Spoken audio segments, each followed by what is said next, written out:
Right then, thank you, Ricki Wynne, for this week coming on the podcast. I've been practicing all week, or for 2 weeks nearly, how to say your name, mate, because I'm not too good with the R and then the W. you've been Wiki Wynne, you've been Ricki Rins. But yeah, thanks for coming on, mate. I know you're not stuck for time, but you're holed up over in Austria, ready for the World Championships. But thanks for coming on, mate. How you doing? Yeah, thanks for having me. I'm a big fan of you and the show, so I'm more than happy to chat to you about this. Yeah, I'm cooped up all day trying to put my feet up, and it's not easy when you're an absolute lunatic to sit down for a few hours, you know. Yeah, yeah. From the outside looking in, yeah, I'm not a massive follower of people on Instagram. Yeah, I might follow loads of people, but you know what it's like. I don't see them all in my feed, but you crop up all the time, and I think it's more like your energy and your positivity, and yeah, you're quite like, from my point of view, you're quite raw with what you share. So that's why I thought, yeah, Ricki would be good to get on and have a chat with. I just use this as a personal kind of um, platform to make friends with people, basically. Yeah. Yeah, like that. I appreciate that, and for me, it is very raw because I don't think I've ever recorded something, sent it out to Instagram, and actually looked back on it before I sent it. I just send it. You know, whatever I say, I send it. That's it. Yeah. Do you think that's a bit of an Irish thing from like my friends over in Ireland? I've got a few over there, and they just do it. Everything is like, let's do it, and maybe think about it afterwards, if at all. Yeah, I think it is because no more than that. And it's like when you hear yourself talk, you sound way worse than. Well, actually, I sound pretty bad to everybody, but to myself, I even sound worse. So it's like I ain't listening to this fella talking too long. So it's got to be quick. It's got to be fast. And it's whatever I'm trying to get home, I send it home as fast as I can. Like you know. Yeah, yeah, that's good, mate. So, right, let's get cracking with a bit of your running because I know a bit about you, but I don't know too much. Let's rewind. I know you're out for the World Championships Trail and Mountain right now, but yeah, let me know how you got into it, mate. Was it from a young age or was it later on in life and all that kind of stuff? Yeah, so for me, it's later on in life because right now I'm 40, so I'll actually be 41 in November. And I played football all my life until I was 32, I think. So, yeah, you had a certain level of fitness, you know. But like that, I was the same as Mm. any other lad that kicked the ball around the field. He went for a few pints at the weekend and maybe a few too many pints at the weekend and all that stuff and good crack while I was doing it. I was young, you know that's part and parcel of it. But when I was 32, I just kind of got fed up of being like one of the fitter lads on the team that had to do all the work, and I was just like, look, I'm 32 now. I'm going to give something else a go, and I let the young lads step up, you know, that kind of way. So I decided I'd actually do some obstacle course racing because that was pretty big at the time in Ireland and in England, I think. And I said I'd give that a go just for the fun, you know, just for the crack. I believe me, I take everything pretty serious. Like as in, if you and me are going head to head, I want to beat you, and I don't care what it's in. Like if it's running, football, knitting, I don't care. Like you know, I want to beat you, and so I got pretty good at the obstacle course racing, and I won a lot of races. And what ended up happening was I got invited over to do Toughest Mother over in Nottingham, and that was a 12-hour run with 90 obstacles in a 5 mile loop. So you kept running loops and loops and loops. And actually, John Albon, who's actually here for Britain, he won that race. So he did. And me and my younger brother, because my younger brother was doing it too, we finished 10th and 11th, which was huge because there was like 3,000 people in it. But at the end of that Yeah. race, everyone was like, you're going to do this full time now. You're going to like try and, you know, make it in this game. And I was like, no way, man. The 12 hours of running, man, it was so much fun. I just thought this was the coolest thing I ever did in my life, and that was it. Like I went from the odd 5k, 10k, then I signed up for an ultra, you know, and that was Mm. it. Probably the rest is history. Over the last 5 or 6 years, I've been lucky enough. I haven't had too many injuries, and I just built whatever, and now I'm here today. You know. When you were like when you made that move from football over to mainly like running, like I did the same, but I was about 24, 25. and like you say, you feel fit as a footballer, and then you start running, and all of a sudden it kind of it shows that it's a completely different kind of fitness. So, like, what did you have any structure in your training, or were you just going out and running out the door? Yeah, so I'm that guy that made all the mistakes. As in, I didn't have a Mm, coach. I still don't have a coach, but I never knew how to train properly for a race. So the first ultra I signed up for, it was a flat ultra. It was a fast ultra. But I assumed that the way to get fast is just run fast, you know. So no matter how you feel, just run yeah. fast, blow the doors off. And I used to run every single day. I used to run 20K after work at like 4 minute kilometers every day, 7 days a week. That was it.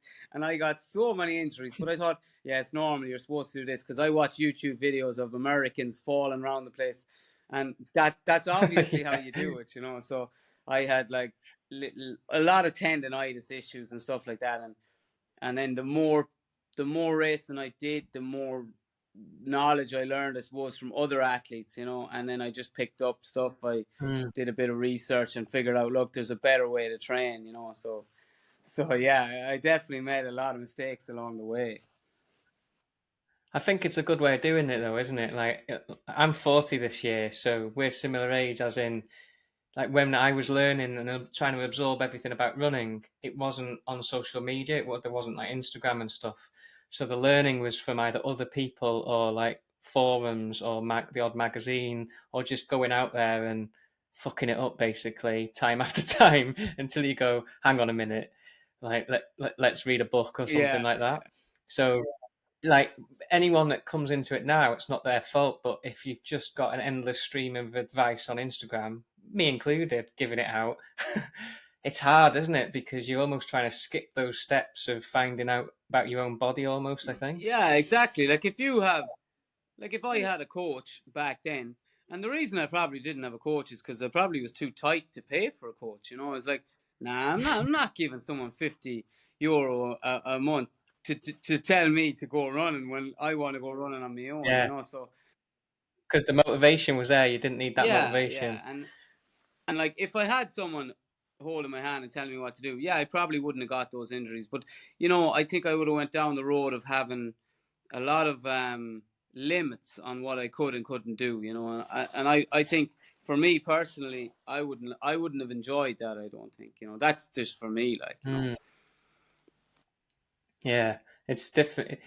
And again, like when you started running, what, 8, 9 years ago plus, online coaching wasn't really a thing. Like, even I've like that kind of thing. Really, there's the odd person doing it, but yeah, you're right. Now you don't. I mean, yeah, you only Yeah, have to, it's you it, can't move. You can't move for it now. But it's like exactly like that. It's like, even go back to before I started running. Just when I was getting to run, I was on no social media. You know, I wasn't on it. But then over the last few years, I love looking at your posts, and when you say about coaches, and then how do you know somebody's a coach? Because it's in their Instagram profile, you know. And they're a dime a dozen now, which they are. And believe me, I know there's some genuinely unbelievable coaches out there, you know, but man, there's a lot of spoofers yeah, out there too, you know. yeah, yeah, definitely. It's like, yeah, it's funny. Like, I mean, I can say this as a point of view as I'm a full-time coach, but like everyone's a coach, where in fact it could be like they're working 40 hours for the council Yeah, yeah. and then they're a coach on top. uh, anyway, on that subject, what did you find? Because I know roughly the area that you live. What did you find that you loved about the trails and the mountains, maybe compared to like just getting faster on the road? Because typically people would throw themselves into maybe 10K, half marathon, marathon, try and get faster at the marathon. It sounds like you've almost skipped that and gone straight to the trails.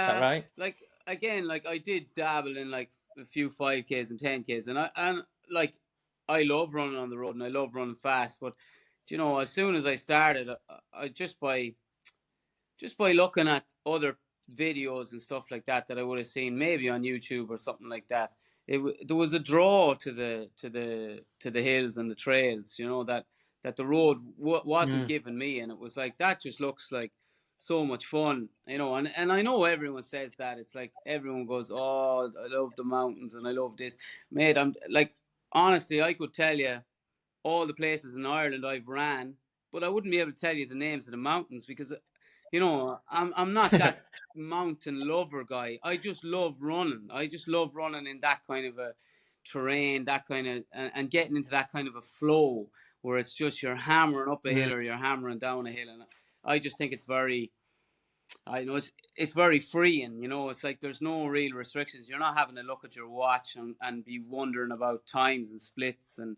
giving out if you didn't hit a mm. certain thing in your workout or something like that. It's a lot more fun than road running. You know, that's probably the simplest way I could put it. You know.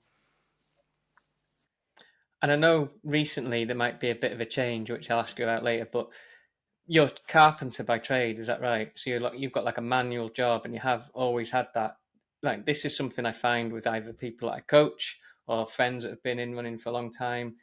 Do you find that it's almost a good thing having a trade and being on and having almost like a manual job with your running, or do you find that it's holds you back a bit? Because, like, from what I can tell, a lot of people are more resilient, they recover quite well because they've got this manual job.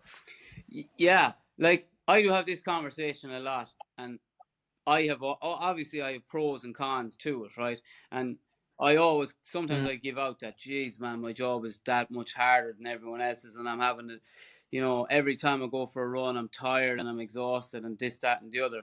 But on the other side of it, like mm, I've done okay, like you know, as far as running in Ireland yeah, goes, I've done pretty well, like, and everyone seems to know who I am. And when I turn up to a race, everyone is kind of going, "Oh, well, Ricki Wynne is here; he might win this race."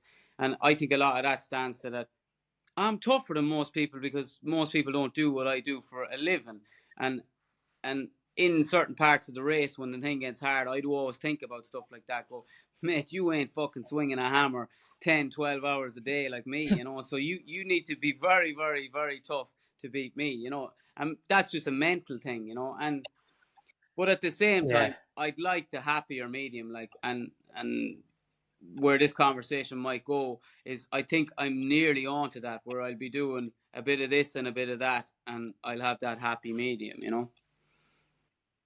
yeah. There's like my dad was worked in construction and everything, so I did a good few summers just on sites, just lugging stuff around and stuff. And it's like you say, like even the odd few summers that I did, they're some of the hardest kind of days of work I've ever had in my life. Like, obviously, I'm sat in an office. This is where I work now, but yeah, you're right. Think like whenever I think of people, whether whatever they're doing on site or whether it's manual labor work, and then they've got to train on top of that, I always instill in them. It's like, look, like you're working hard day to day. As long as you're sensible with your training, you'll have that. One, you've got that mental capacity. Two, you've got. It's like you're doing strength and conditioning all Yeah. day, every Yeah. day. Like it's what it's. You're designed to be manual. Don't worry about it. Um, and yeah, like you say, it's just it builds up that resilience. So like when you come to a race, yeah, you might have had some tired times and stuff, but probably nothing like you've had working solidly 12-hour days for Yeah. weeks on But end. I do love when somebody does say to me, ah, yeah, but like it's great for you, you know, because you don't have to go to the gym. And I says, yeah, that's right. But when I do go to the gym, I don't go there for 12 hours, like, you know. But I totally Yeah. get because like if you told me to sit in an office all day every day, I couldn't do that either. You know, like you know, and if you told me I had to do 3 sessions in a gym every week, I don't think I'd be able to do that either because I don't like Mm, the whole atmosphere of a gym. I don't like being in the gym. I have a gym in my house, man. Like me and my wife have a gym in yeah, our house, and I've bought a treadmill for a lot of money. And if I've used it 5 times, like I can't use it. Like I can't be inside, you know. yeah, yeah. I can get on a bike in the garage, but I can't get on a treadmill. It's just yeah, I can't do it.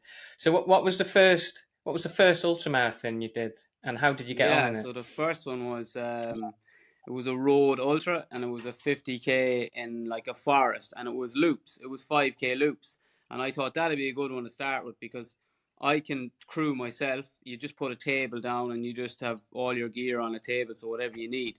And I ended up coming second in that race, not having a clue what I was doing, Mm, and I ran that in like a very average time. Like I ran 50K in about 3:58. So it was a decent time, but it was nothing to write home about. But at the same time, like, I was thinking I just came second in my first ultra. I'm one of the best runners in the world right now. You know the way you just get carried away.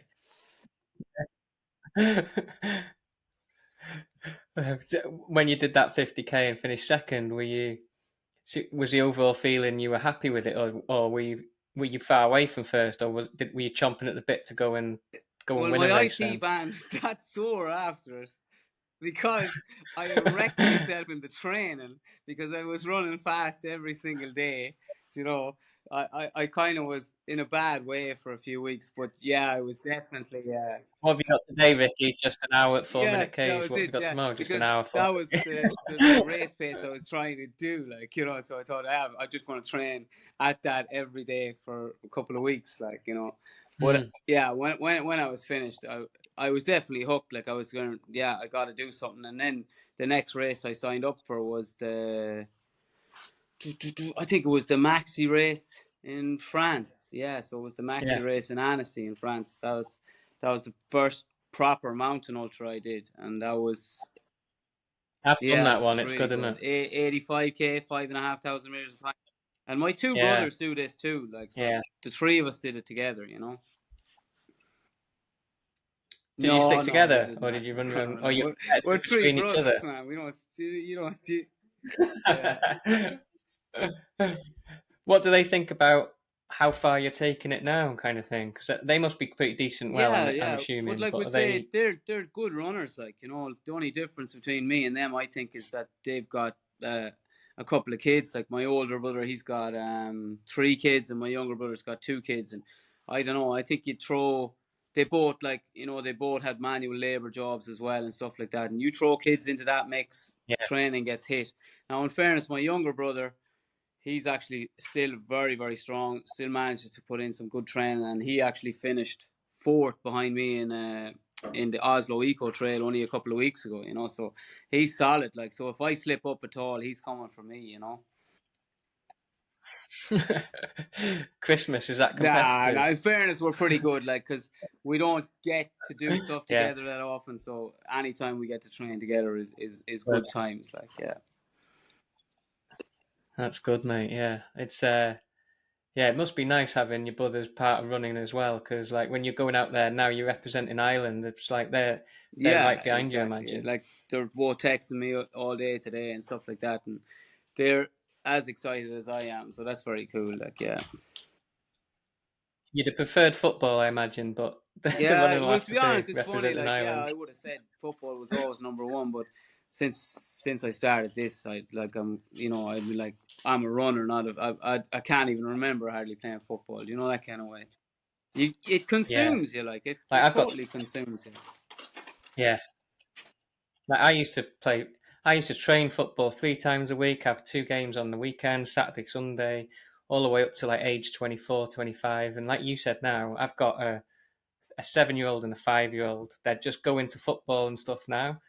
I can't remember how to kick a ball. I can't even, I mean, I think I can, but my Yeah, coordination, it's like I yeah. never really played kind of thing, even though I still love watching football, big supporter. But yeah, once you've been in running I've been in running now longer Uh, than I ever was in I football. used to So be it's able to like, do 1,000 keepy uppies. I can't do six now. I can't do six because yeah, there was yeah, kids out lost here, talent, mate. little Austrian kids or German kids out here today, and I said, "Yeah, pass over that ball," and I made a show of myself. Yeah, I was like, Hamstrings "Oh gone. man, that was really bad." I was thinking, "Yeah, I'm gonna go over here now and show these kids how good I was when I played football," and it's like, "No, them days are long gone, mate." Yeah, Yeah, yeah, I don't mind that though. I've still got the odd mate that still plays like Sunday league or like Veterans League, and they're in their 40s. Fucking yeah, hell, give it a rest, lads. yeah, yeah. One thing I wanted to ask you about, mate, is like because this is in your Instagram story, so hope you don't your Instagram. Hope you don't mind me asking, but it's like you're listed as like Mm. 5'2" runner. Yeah, is that like a conscious decision? Because like I'm only 5'8" for a start, so I'm not. But is that a conscious decision just to put out to people like? or like to show people, or Honestly, what is like that for me, about? it's a bit of crack, like, because if you were to go through my Yeah, stories today, you'll see that a friend of mine that's here with me today, Gavin Byrne is his name. His last post that he put up was me on a bench, and above my head is just little Ricki. You know what I mean? So it's pretty obvious that I'm little Ricki. Do you know what I mean? So the 5'2", I suppose it's a couple of things. It's like it's a bit of crack, right? 5'2", and yeah. then it's also something that I'm 5'2", but you know what I mean. Look what I can do, So there is definitely that, and that's totally part of my mindset as well. It's like I'm 5'2". I weigh 53 kilo, but man, I will run over you if you're in my way, like that kind of way. And did you get any kind of shit for that when you were younger? And now it's a bit like, because if you met half of the people when you were younger, I imagine you're doing a lot better fitness wise. Yeah, That's what I always think anyway. Because I was the small, yeah. skinny kid in Now you're school. the Yeah, big so skinny although I kid. wasn't 5. Now I'm still the skinny kid, but everyone else is overweight, so Yeah, they yeah, so it's yeah. all right. No, in fairness, for me, uh, small town man, everyone knows you. And in fairness, I never Yeah, ever. I was always the popular kid in school. I just was. There was never anyone taking the yeah. piss out of me. Maybe if I went to another town, I can tell like your personality will yeah, take like you over maybe if I that. went to Is that another town kind of and thing? Yeah. or I was in big groups of people that didn't know who I was when I was young. Yeah, you might have got an odd jibe here and there, but honestly, uh, because of football, because of sport, like stuff like that. When you put work in and you get good at stuff, it bulletproofs you. And Mm, you could have yeah. It's yeah, a like leveler, I would isn't say it? when I played football, they always put a big man on me, right? Always did, because they just thought, we'd put the big man on him. 2 minutes after the big man on me, there was a small lad on me, but that small lad was about 5'8". I used to look at that 5'8" lad like he was small, and I used to laugh at him, thinking he was small, because I Yeah. was so used to the big lad coming over. I'd roast him, and then the small Mm. lad would be on me, and I'd go, man, I'm gonna roast this little fella, So it's amazing what it does to your What mindset, like position? when you're good at sport. I was quite similar in like 'cause I was 5'8", so I was that 5'8" guy. But I would always want to go up against a bigger person, like whether I was 19, 20 playing in a man. I know it's still technically I was a man, but I was a boy in a man's league kind of thing. And like I always had like probably a little bit of red mist over me. I'd either want to go because I was usually like either a right back or a right midfielder, and I'd be trying to get as stuck in as I Yeah, could, almost too much to kind of overprove something to a certain extent. But like you say, the odd time I would come a cropper because he would be a big guy and he'd also be a solid guy as well. But 9 times out of 10, you would get the better of them yeah, in a yeah, different kind of way. Was yeah, that how you found exactly. it? And that was it. It was like even we'd say people ask me about my running and my fitness, and I actually put that down to when because of my height when I was playing football. Because when I was playing football, I was the smallest man on the field, right? Apart from my younger brother, who's actually smaller than me. Like so, Mm, we were the two smallest guys on the field. And when you're the smallest guy in the field, this is Gaelic football now, not soccer, right? We both played soccer, we both played Gaelic, but yeah, in okay, Gaelic, got you. if you're a small person, man, you need to move. If you don't move, you never get the ball, Yeah, and you never get anything. All you do is sit on the bench. That's where you sit if you don't get the ball. So I realized from very young that I have to be fitter than everyone else because I can't stand still for 2 seconds. So that was always in me that I was maybe running like most lads that train twice a week, game on a Sunday. I was probably training 5 days a week, and then game on a Sunday because I realized yeah. I have to be fitter than these guys. So it used to end up then that somebody would be marking me, and then I'd run through him, and then a fresh guy would be on you. So I'd have to run through him. So you had to be that bit fitter, and then that passed on. I'm guessing it passed on to giving me a pretty solid base because once I started running, Mm. it didn't take me long to get decent at it. Like, yeah, Mm. It's interesting, mate. I always like listening to people's backgrounds, especially when they came into running a little bit later. Like, obviously, it's amazing when someone's done cross country at school and they were a natural talent, but those stories before running is always interesting. When did you kind of feel like you were gonna, or have you ever felt like you were gonna push this on to like now? Like I listened to your stories over the last week or two, and you're just buzzing for this World Championships. You sound grateful about the opportunities and all that kind of thing. But was it a goal 5 years ago to represent Ireland at the World Mountain Championships, or have you just worked at getting better and better and better, and Yeah, whatever so comes we'd comes? say the first year and maybe the second year, it was all about just seeing how much better I can get and can I compete against some of the good lads. Because, like, to be honest, some of the lads that are here on this team now, even though I'm older than a lot of them, to me, I look up to them because they're some of the reasons why I got into this sport in the first place. And there was a long time where I wasn't even competing with them. But I kept saying to myself, if you just keep working and keep putting in the work, you'll get there. So yes, I am 100% grateful and delighted and honoured and proud to be wearing this green top right now, right, for Ireland and here at the World Champs. But like I wanted to be here, like and I said if I keep doing what I'm doing, I'll get there. So that way, like, yeah, I have the crack and I love having the crack. And when I'm here as well, I'm messing around the whole time and everyone thinks this lad just takes the piss. Does he take anything serious? But honestly, like I take this very serious and I really want to be good at this sport. And I'm rocking up into the World Champs this weekend too, and I'm looking at all these pros and I'm saying, you don't fucking swing a hammer.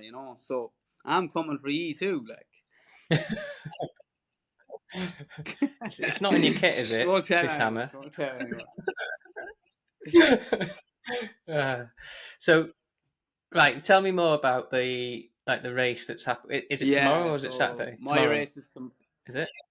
Tell me about the the race is race. tomorrow morning at 6:30, and it starts in Innsbruck, and it comes all the way, traverses all the way across the mountains to a place called Neusfist or something like that, which is only a couple of k from here. I can't pronounce the name properly, but Mm, it's 85 kilometers. I think it's actually about 87 now because there was a few route changes, and there's 6,500 meters of climbing in it, and there's 68 countries nice. representing. There's 68 nations in the World Championships this year, so I don't know. I think there's going to be maybe 400 in our race between men and women, something like that. So yeah, it's going to be savage. Mm. It's going to be unreal, like. Have you done a race that has got similar like elevation and kind Yeah, of I've course done. profile? I think this could be very similar to Lavaredo. I think something similar to that. I know Lavaredo Ultra Trail is Yeah. 120 kilometers, but I think it'll be something similar because the Mm. mountains are that bit more rugged than they are in Chamonix. I've done CCC, which is 101 kilometers, depending on how you do it, with 6,000 meters of climbing. Mm. I've done the maxi race, 85 kilometers, 5,500. But I think this is a lot harder than the maxi race, just going by the mountains and the terrain and the steepness of the Terrain wise. mountains as well. Mm. So, but like that, Well, do you think how much do you think the wet weather today will affect it, and I if at think all? maybe down low in some of them sections it'll be slippy, all right, but nothing major because I don't know. It's the mountain Mm. seems to be pretty dry. Everyone that did the 50k today was saying that conditions were good. There was a couple of slippy spots in it, but nothing major. Yeah. What is your what is the goal for the race, mate? Is it just to put it all out there? Have you got? Obviously, it's hard to kind of gauge yourself being in the champs like this for the first time and things like that. But what what do you want to come away from the race Yeah, with, because if anything? again, it's a hard question to answer because I'm trying to answer it myself all day in my own head, all week in my own head, Yeah, and it's you try and find out what the winning time is going to be, because you have the likes of Zach Miller here, you have the best of the best here, and you try and gauge how fast they're going to do it, and then you try and work out a time difference percentage wise what you could be off them. And again, it's a team sport, so there's going to be 4 lads running, 3 lads get points. So you have to make sure that you're yeah, finishing as high up as you can, and obviously it's a team sport, but you still want to be it's a race, so we're not going to be holding hands or anything like that. We're going to be racing each other, and I don't know. I just want to I want to leave it all out there and have no regrets because I might never get a green jersey again. So I just want to put on a really good show and be proud at the end of the day, and hopefully that puts me in a good position. I can't say where, but Mm. whatever I can get, I'll take it. Like you say, the the the fact that it's a team, these ones are always like a team involved. It gives it that extra bit of dimension, doesn't it? So if like I always think, and by watching it as well, it gives you an extra motivation. Not that you probably or anyone there needs that motivation, but even if you're dropping back or you're having a shit like 20 minutes, it's like, well, I need to get this one place back or two place back, and then that can kick you on further, I imagine. So Yeah, it's it a is, nice and dynamic to have. because we've been out here for a few days, and I know all the lads. I know all the lads I've been running with because we race each other so much. But this time we get to actually try and work together, Mm. and pull each other along. And there's a good bond. There seems to be a good bond between the other three lads and myself, and we just have the crack and whatnot, and we're all very supportive of each other. So I think it's going to be a good day for all of us. Because the other three lads are very strong, and How much do you want to beat someone yeah, like UK? oh, That'd be a I nice like. one to It's do. funny. Like I was, I don't know how I can get away with saying this, but we'd say I met Harry Jones the other day. And Harry's a really nice Yeah, guy. But to me, Harry's like I'm a fan, right? I'm a big fan of Harry Jones. And again, it's that whole thing. yeah, I'm older than him, and he's younger than me. But it doesn't matter. It's like there's a professional footballer. I want to go and say hello to him. Same thing. And I went up, shook his hand, and whatever, had a chat with him. And George Foster's there as well, another UK athlete. And I'm looking at them, and they don't know yeah. who He's Ricki good. Wynne is, and I'm just thinking, man, I'd like that scalp. I'd like either one of those. So like Yeah, that's always in the back of your head too, because But George is yeah, good crack as well. he's He's good very crack to funny. go along with as I well. love Like so. I love George's Instagram. Like I never met George properly, but like I've sent him a few messages here and there, asked a few questions, and he's really good at answering them and all that. But I love when those stupid messages you put up a post and then someone would say, "Wow, wow, wow, what a picture! Let's collab. Let's do this, this, this." George always replies to those things. Yeah, he I likes love replying, that doesn't he? side of it. I think it's hilarious. Like it's so witty. He's the odd time like just after Christmas, he was staying locally, and I took him out for a local run here, and like I've seen him run a few times now. He's one of the most like he just naturally looks like a runner when he's running, Yeah, like a really nice flow to it. Like I'm gonna have to stop talking about him. I think he's had a mention in the last three podcasts, but it's like for you, it must be amazing because, like you say, Harry, George, that like we know the UK team and everything. You're going yeah. to be competing against them, so Yeah, even yeah, like I hope it goes well, mate. that's what I love about this sport, right? It's like I met Max King the other day. Went up, shook his hand, got a selfie with him, and Yeah, flat out talking to him for about 10 minutes. And a real nice guy, and he's talking to me. But like the cool thing about this sport is you get to play football, right? I know it's not football, but it's like you get to play football with Cristiano Ronaldo. You're allowed to play football with him, like you're allowed on the yeah, same field as him and go toe to toe with him, and he might kick the crap out of you, but you get to have a goal. Like there's very few sports where you're able to do that. Like you can't do that in track and field. Like you can't yeah. run with Mo Farah. Like that's not going to happen. Like No, no, no. You've earned it though, mate. You've all earned it to be there. So, and I know that's not going to be your mindset. You're not going to be in awe of anyone, but I mean, and you want the scalp, yeah, but yeah, you've yeah, still earned it to be there. Tell me more about the because I yeah, enjoyed the Maurice Mullins race. Yeah, so I've been over to it, and yeah. was that the qualifier this year? And tell me, like, I want to know more about how did you pick it as as a race to qualify, or was that the goal, or was it just because you like the Maurice Mullins and the Wicklow No, Way and all because that kind of stuff? that was the qualifying race. So you had to. That was the selection criteria for the team was a top four finish, but you had to finish under a certain time. So it was 82 kilometers, I think, with 3,500 Mm, meters of climbing, and you needed to run it in sub 7 hours 15 minutes. So that was it. So the goal was run in 7 hours 14 minutes and 59 seconds. That was the goal, So, and make sure you're in the top 4. So I think I found out that was going to be the qualifying race. So I think I found out about that in January, and I just went to work then, and I didn't do any other races up until that, and all my eggs were in that basket. Yeah. Mm. Do you race quite often?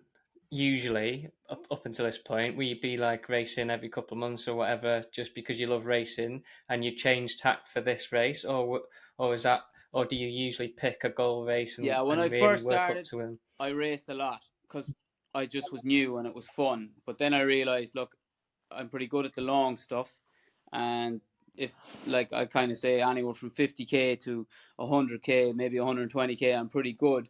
But if you're going to be racing them, then you need to be very smart and you need to pick the ones that suit you, and you need to do it. I see, the thing for me is I love racing, but I also love a good training block. Like I love a big block of training, like a 12, 14, 16 week block of Mm. training. Like people think, oh, would you not go mad? Would you not miss racing? And I don't. I love seeing a big training block go up, and I love seeing a very straight line on Strava. I just love it. Like I'm almost addicted to seeing that, like Yeah. that straight line across the top, where it's just week after week you're hitting the same numbers. You're getting the big workouts in, and then at the end when you start to taper, you actually, not that you ever feel fit, but you're looking at that and you're going, I've got to be in good shape.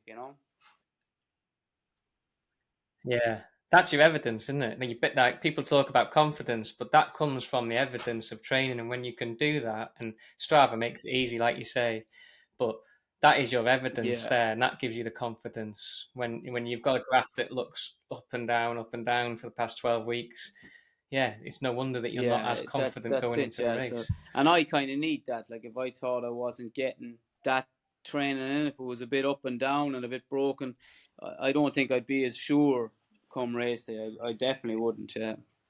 Mm. What? So where did you? Well, I know, but Yeah. where did you finish, and what was the finishing time Yeah, so I at the finished first, qualifier? and I did it in 7 hours 56 minutes. So yeah, it was great. Like it was well inside, and I was, or 6 hours 56 minutes. Six Sorry, hours sorry. fifty Yeah, yeah, six. yeah. So yeah, Yeah, yeah. Were you yeah. tough to Like go under 7 hours, honestly, I or didn't think like I'd go were you? under 7. Like there was a few lads, like one of the lads that I was racing against, he even said it to me before the start. Like Gavin said it to me. He said you'd probably go under 7. And I was thinking, oh, jeez, I don't know. Like I had a pace in my mind to stick to the whole day because I had recce that route so often. It's like it's a 2.5 hour drive away from me, but I would recce Mm, it nearly every weekend for 7 or 8 weeks in a row. So I knew every inch of it. So I knew what average pace mm, I could hold for the whole thing, and hope that then on race day it'd work. But I managed to like shave a few seconds off here and there on a few kilometers, and I was thinking maybe 7:05, something like that, but I ended up pulling it back to 6:56. But maybe that was just adrenaline, excitement, and realizing you were pulling away, and fear. Fear is a great thing because when you look back, you think you see someone coming and yeah. you put the shoe down. How far out from the finish did you know that you were going to do it? Because I've ran that race and the wheels fell off.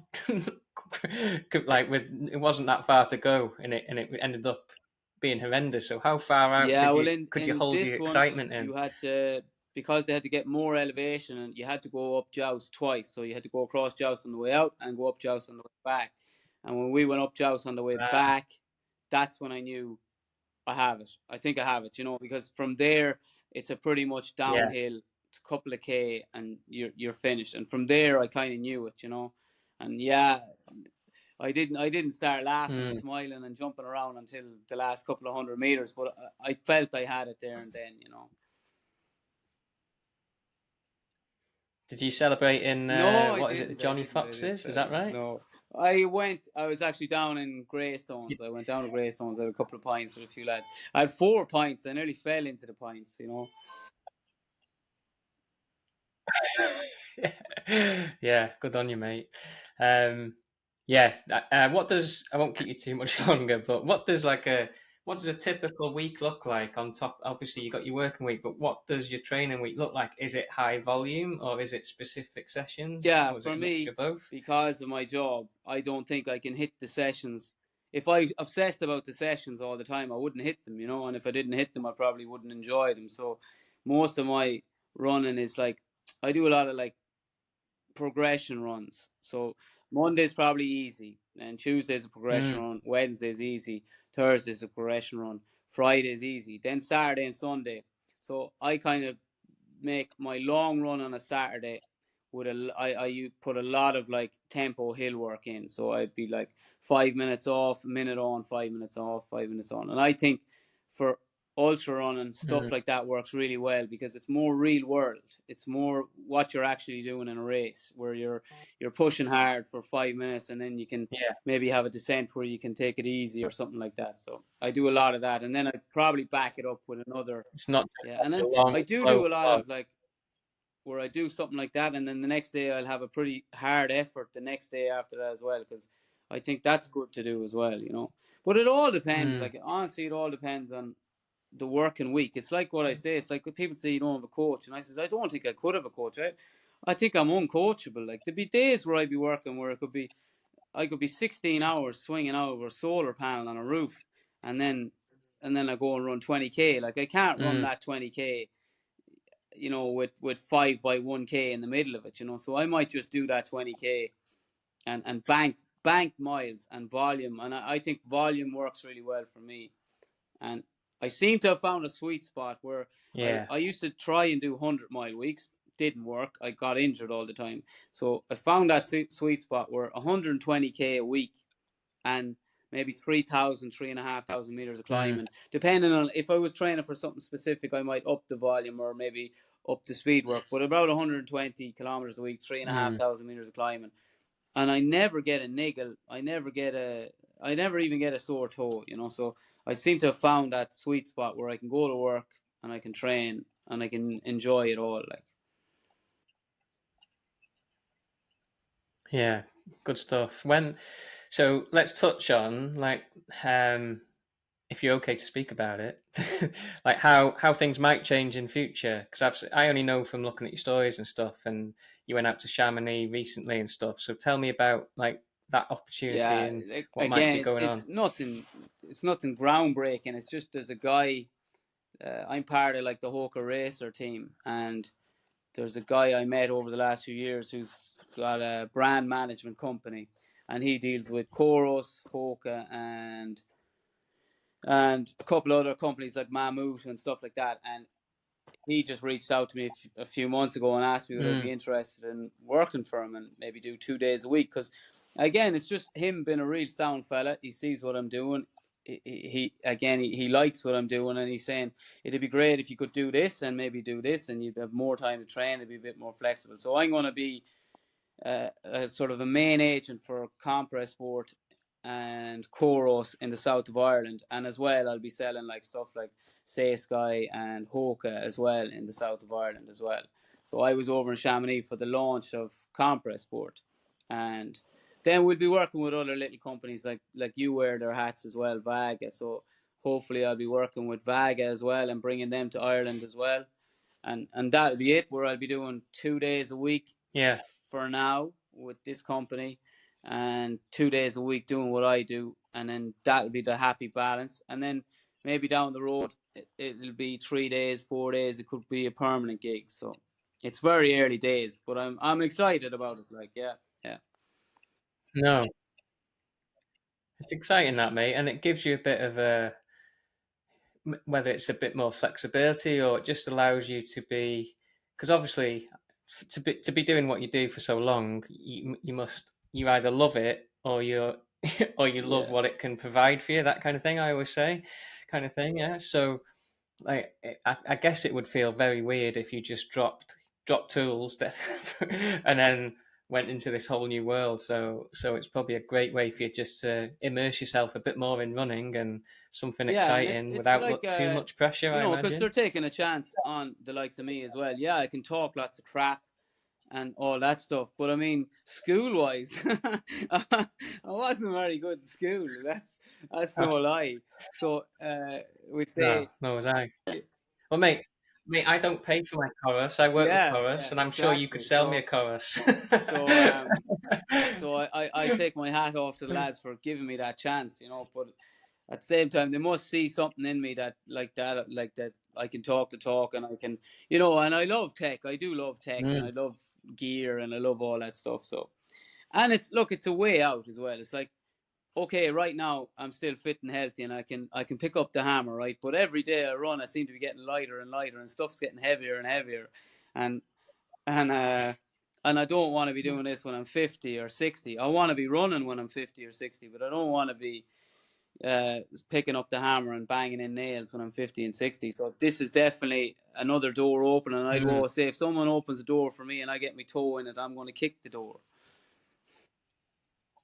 Yeah, Yeah, that's a good attitude, mate. And you can tell, I know, I 100% know why they've had a conversation with you. And I don't know why more brands or small companies don't do that kind of thing. If they see someone like yourself, like your Instagram is it's just, you can yeah, tell that you love the running, bottom line, right?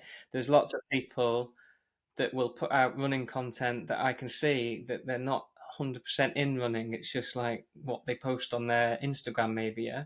But I know for a fact that if just from watching you and speaking to you, that when you're not on your Instagram, which isn't all the time, it's just running kind of thing, yeah.